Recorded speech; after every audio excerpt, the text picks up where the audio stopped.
Hello, good people. Today we're going to build a mid-range PC and I'm going to give all the information you need to make a sound decision with a good budget and have a computer and build yourself a computer that's going to be awesome and enough for your needs.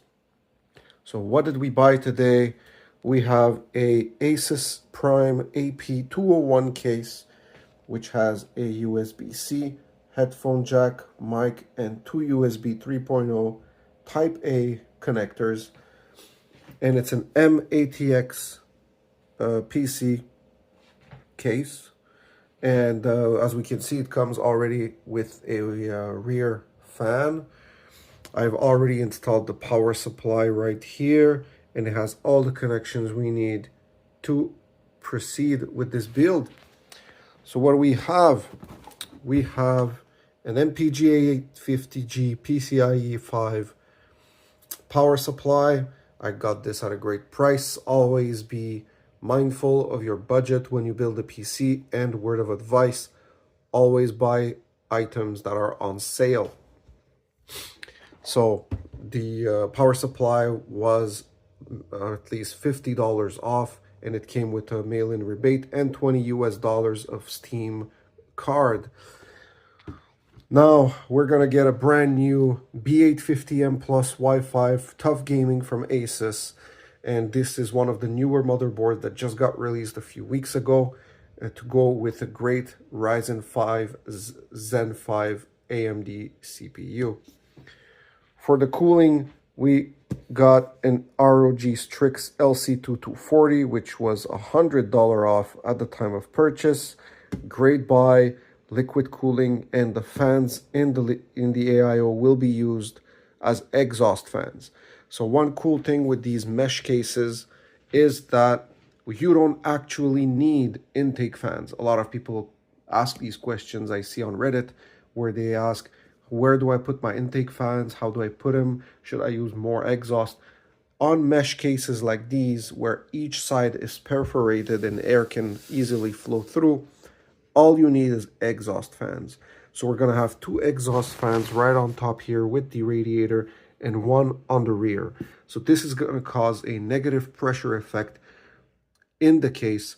So all the air is just gonna naturally be drawn into the case from the negative pressure created by the exhaust fans. Next, we're gonna have two SSDs. So the first one is gonna be a SN850X 1TB SSD for my C drive, which is where my Windows will be installed. And I have a 2TB cheaper drive from the SN770, which is going to be where I'm going to install my games. For the memory, we got a Flare X5 low latency 2x16 GB DDR5 memory, which is more than enough for today's needs in gaming, and the Ryzen 5 9600X. So why did I get the 9600X and not the other ones? To be honest, unless you buy, you really want to have high frame rates and you buy an X3D chip, the only other logical choice is a 9600X. Based on all the benchmarks I've observed, there's very little gains to be had from anything higher than this processor unless you go with an X3D V-Cache chip. And also, if you do buy an X3D chip, well, you're gonna have to shed a lot more money on a GPU to match that CPU, or else it'll be for nothing. So with the GPU we'll be using, and I'll introduce it to you next, this 9600X is more than enough. We're going to use an RX 6700 XT, and I'll be showing that in a few minutes.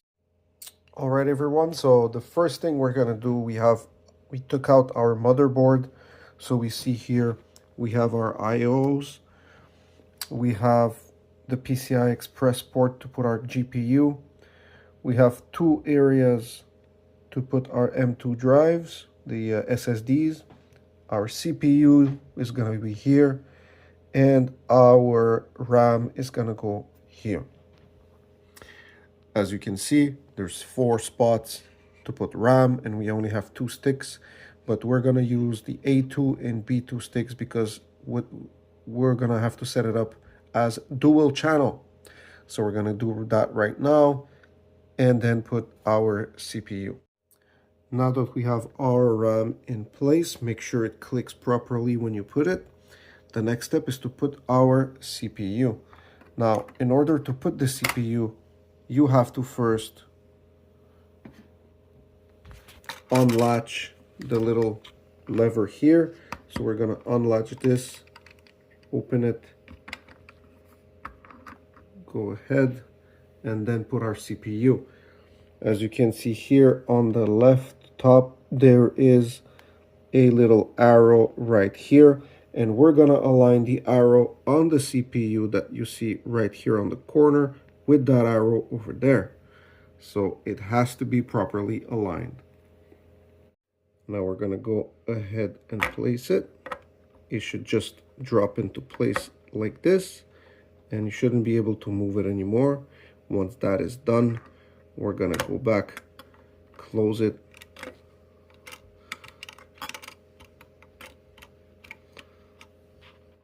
and now we have our CPU firmly in place with the latch back on, and we remove this little cap here. So now it's secure and it's ready to be mounted on the AIO. Before we do that, however, we will install our two SSD drives. This motherboard comes with two heat sinks, one for each M2 drive. So we see here the heat sink here and here. Those have to be removed in order to install the M2 drive. So we'll just remove them by unscrewing these screws right there. We now have our M2 drive successfully installed right here. Make sure that you've properly inserted it here and that the little latch here properly holds the M2 in place. Some of the SSD drives come with a little sticker. Do not remove the sticker. It's part of the heatsink that's integrated into the M2 drive.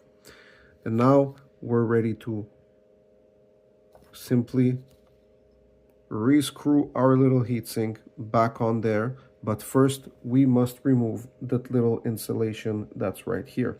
Always follow what the manufacturer of your motherboard says in their manual.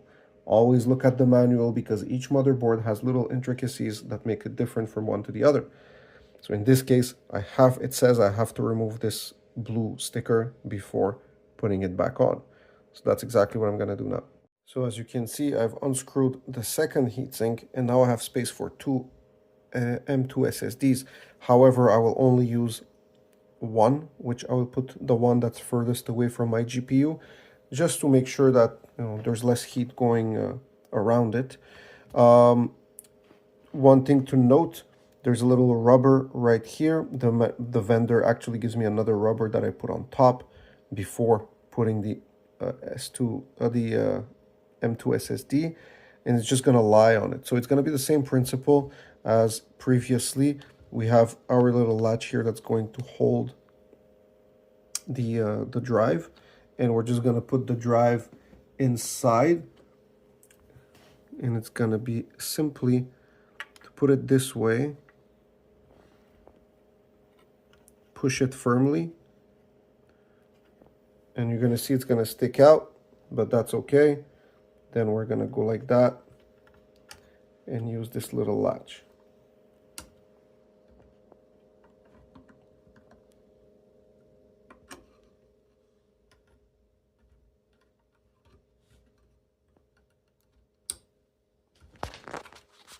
Sometimes, as I said previously, there's a little rubber that comes with the SSD that we're going to go right ahead and put right here. And it's simply for the S2 drive to lie on it. So then when we're going to put it,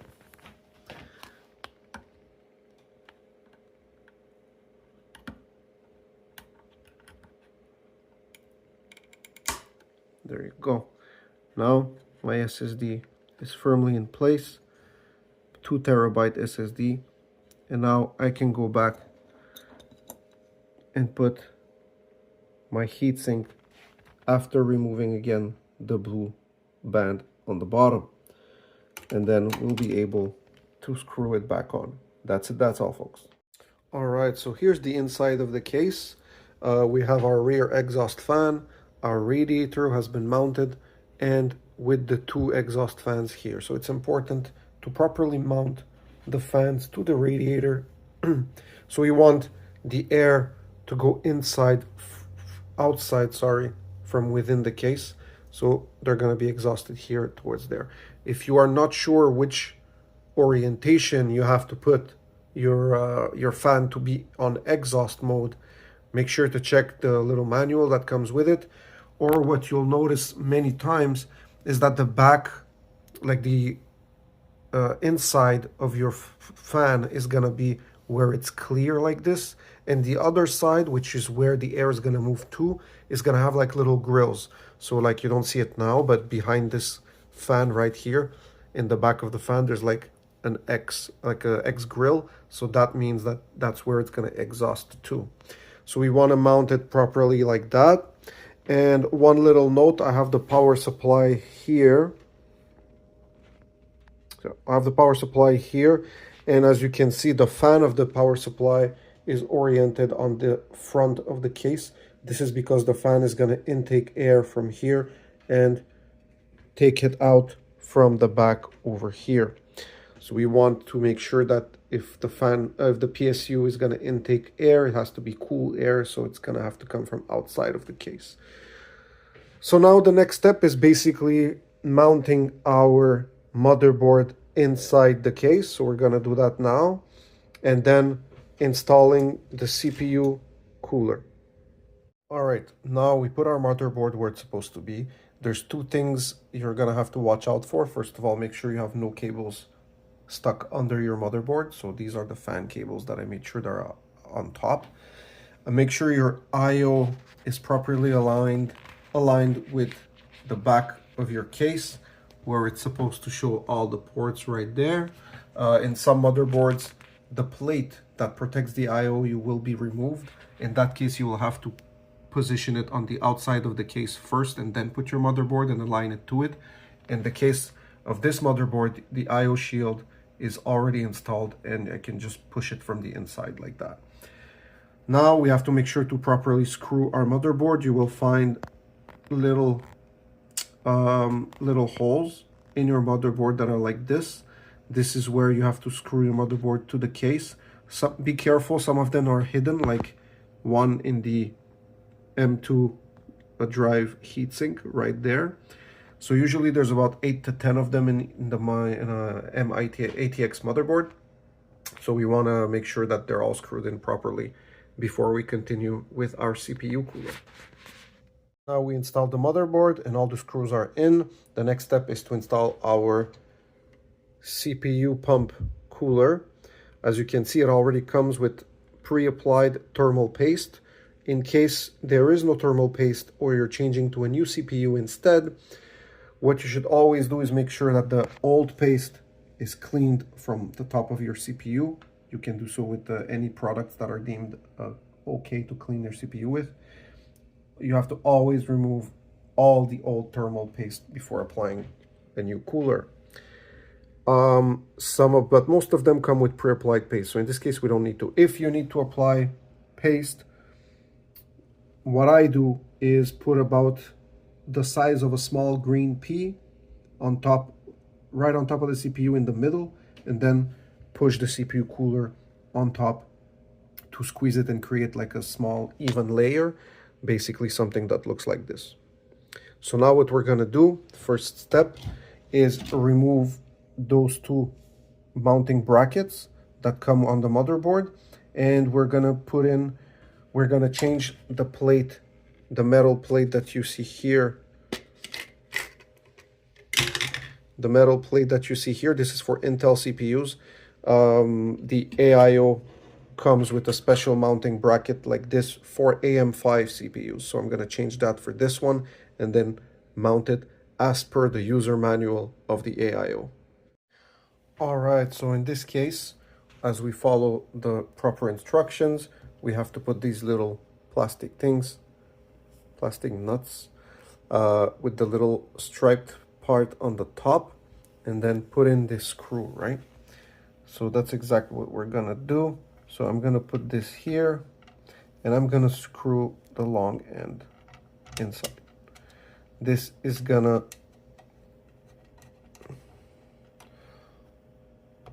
give us the mounting. So now we are ready to mount our cooler. One more thing to note, you want to make sure that when you put in the AM5 metal plate, it's oriented in this position. The reason is that when we mount it, we want the two pump cable coming in on the side, so this way, right? So we want to come this way. Once you have put the plate inside the 4 little screws, now it's just time to bolt them down.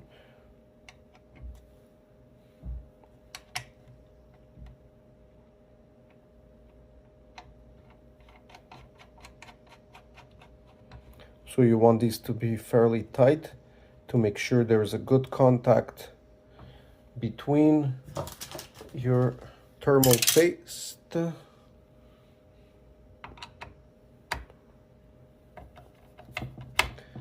and the CPU. Not overly tight, but just enough so you know it's going to be a tight fit, so we don't have issues with thermals. And now that everything is put in, we have our motherboard, our CPU cooler, everything is pretty much installed. We're gonna leave the GPU at the end, and I'll show that to you as well. So now we're at the step where we just have to plug everything together. So the fans, the radiator, the pump, and all the front panel IOs, the power supply cables, everything is now going to have to be plugged, and then we're pretty much almost done. All right, so the last step is to install our GPU. It's going to be this 6700 XT reference design from AMD. We're going to put it right here in the PCIe Express port. So my suggestion is always to check which of the 4 slots you need to remove in order to put your GPU. Here I estimated that I need to remove those 2 middle ones. So this is what I did when I aligned the PCIe port of the GPU with the one on the motherboard. So we're gonna do that.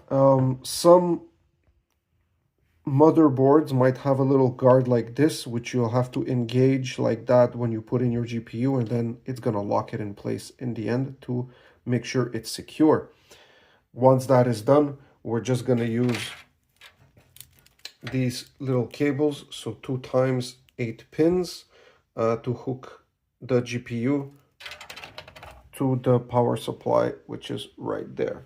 So always check what's the power requirements of your GPU. So mine has 1 8-pin and 1 6-pin. So this is gonna be ample enough. And make sure you always buy a power supply that's gonna give enough juice for your GPU and your whole system. And once that GPU is put in, we'll be ready to boot up our computer. And our build is technically over. Thank you very much. All right, so now, last but not least, it is time to turn on our computer and making sure that everything works and that it boots in Windows. So we will press the power button and we'll double check to make sure all the fans are turning. So we have the rear fan turning, the top exhaust fans of the radiator turning, and the GPU is on. And now the magic moment, gotta make sure that our computer will boot into Windows. So I've already installed it, the new version of Windows, and there we go. And we have booted into Windows and everything is working well. And now we have a great build.